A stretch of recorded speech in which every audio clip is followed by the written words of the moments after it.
De manera general vamos a tener una clasificación para lo que serían las técnicas que podemos aplicar a la parte de suelos. La primera sería las técnicas de confinamiento, que como su nombre lo indica, hace referencia a evitar justamente que el contaminante pueda seguirse transfiriendo, de tal forma que vamos a generar una barrera que evite su movilización. Nosotros después de eso podemos elegir lo que serían técnicas de remediación de suelos, que van a venir clasificadas en lo que serían in situ y ex situ, en donde la diferencia pues será justamente que estas las aplicamos en el sitio, mientras que estas nos llevamos el suelo y lo tratamos por aparte. En principio, la mayoría de las técnicas que nosotros vamos a mencionar in situ se pueden aplicar justamente ex situ. La diferencia pues sería el traslado justamente del suelo. Las técnicas de confinamiento esencialmente buscan aislar lo que sería justamente esa zona contaminada. Esto se puede hacer antes del aprovechamiento del suelo para evitar esa transferencia, o si ya se tiene justamente esa contaminación, pues para evitar que siga transfiriéndose a mayores profundidades. Dentro de lo que sería la nomenclatura en inglés, nosotros lo vamos a encontrar como cut-off wall, y de esta forma nosotros podemos encontrar una mayor cantidad de referencias a lo que sería justamente estas técnicas de confinamiento. La primera de ellas, y la más común, se le denomina barrera de lodo, y en este caso lo que se hace justamente sería la extracción del propio suelo, y este se va a combinar con lo que serían arcillas especiales que le van a conferir una mayor estanqueidad a ese suelo. Esencialmente las que más se utilizan es piolita o bentonita, y entonces agregando justamente estas arcillas especiales a este suelo, nosotros podemos generar una barrera que tiene una estanqueidad mayor. Y también nosotros podemos agregar lo que sería a esta mezcla un poco de cemento, y de esta forma incrementaríamos lo que sería el grado de confinamiento. Estamos hablando de profundidades de 15 metros y espesores de 1.2 metros, dentro de las cuales vamos a tener una mayor efectividad conforme nosotros anclemos justamente nuestra barrera a lo que sería una capa infrayacente de menor permeabilidad. Cuando nosotros generamos esto, y por supuesto lo vamos a hacer a través de maquinaria pesada, lo que nosotros generamos justamente es una primera barrera para evitar justamente la transferencia de este contaminante.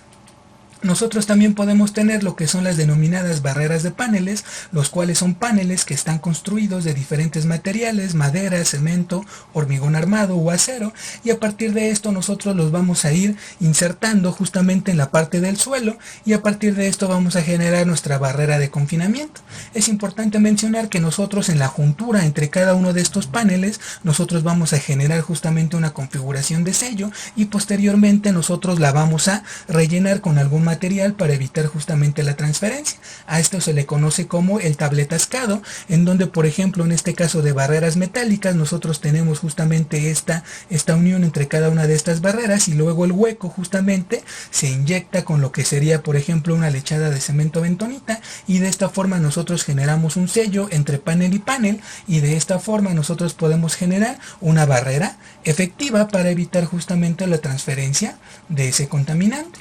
Nosotros también podemos hablar de lo que son las membranas sintéticas, que esencialmente nosotros excavamos una calicata. La calicata es justamente trabajada con maquinaria pesada y se corta una sección justamente del suelo. De hecho, en esta nosotros podemos observar cómo esta pared va poco a poco justamente agregando lo que sería la parte del agua, como si estuviera justamente sudando el suelo, que es la transferencia del agua, y entonces a partir de eso nosotros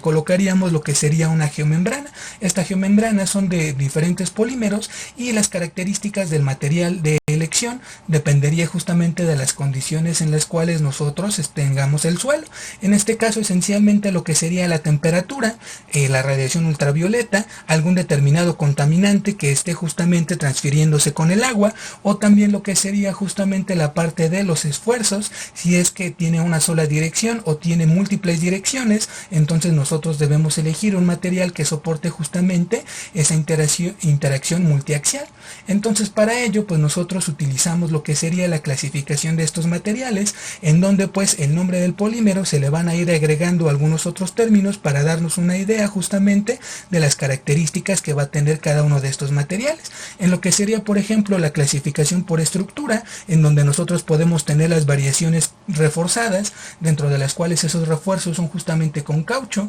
el tipo de acabado ya sea liso o texturizado, dado dado que justamente algunas de estas permiten lo que sería la proliferación de microorganismos y de esta forma generar también un proceso de degradación, y lo que sería en este caso pues el tipo de polímero en específico, que sería el componente principal. Aquí tenemos algunos ejemplos dentro de lo que serían los materiales más comunes: el polietileno, el policloruro de vinilo o el polipropileno, y a partir de este nosotros lo podemos tener de lo que sería alta densidad, baja densidad o muy baja densidad, y también lo que sería justamente la parte de una configuración lineal, los que son flexibles, los que son reforzados, y a partir de este pues también algunas otras variaciones, como por ejemplo estos clorosulfonados, que me van a servir para lo que sería una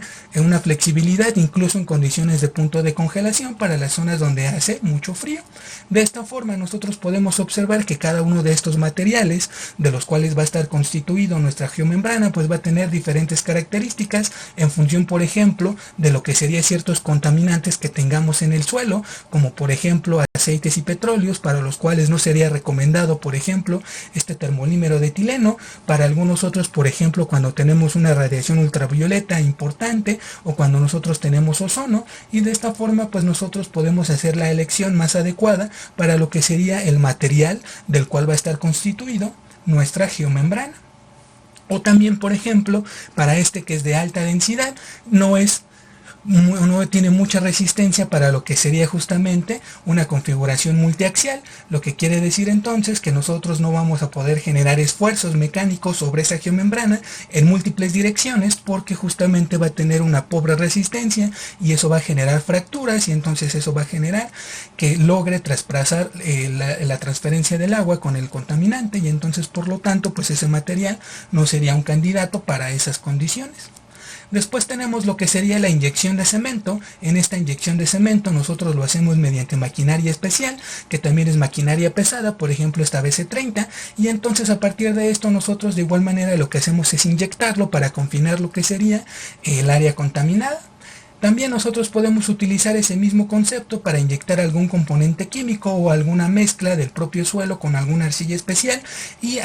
con un cierto aditivo de algún en específico, algún aditamento para reducir lo que sería la toxicidad de ese contaminante, o sea, hacerlo reaccionar, o también para reducir su movilidad mediante lo que sería la reducción de la permeabilidad del sustrato. Para ello nosotros pues vamos a generar de igual manera una inyección de maquinaria pesada a cierta profundidad, y podemos utilizar por ejemplo lo que sería, aparte del cemento bentonita, silicato sódico o mezclas de bentonita con resinas orgánicas, o también podemos utilizar lo que serían los solidificantes, dentro de los cuales el más común, ya lo habíamos mencionado anteriormente, el agar-agar, que es el polisacárido de galactosa, y me va a servir justamente para generar este confinamiento. También nosotros podemos tener otro tipo de materiales, como por ejemplo sustancias bituminosas o polietileno o parafinas, para generar justamente lo que sería estas barreras y evitar que la parte contaminada pueda transferir pasando estas barreras lo que sería ese componente contaminante.